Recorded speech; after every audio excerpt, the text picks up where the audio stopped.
At least 19 people have been killed after a train ran over a passenger wagon at a crossing Sheikhupura city of Punjab province. Police say a majority of those travelling in the passenger wagon were Sikh pilgrims visiting Pakistan. They said the Shah Hussain Express was headed from Karachi to Lahore city. It collided with the van close to Farrukhabad railway station.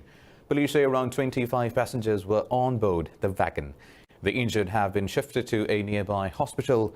Expressing great grief over the loss of lives, Prime Minister Imran Khan has ordered the best medical care for the injured.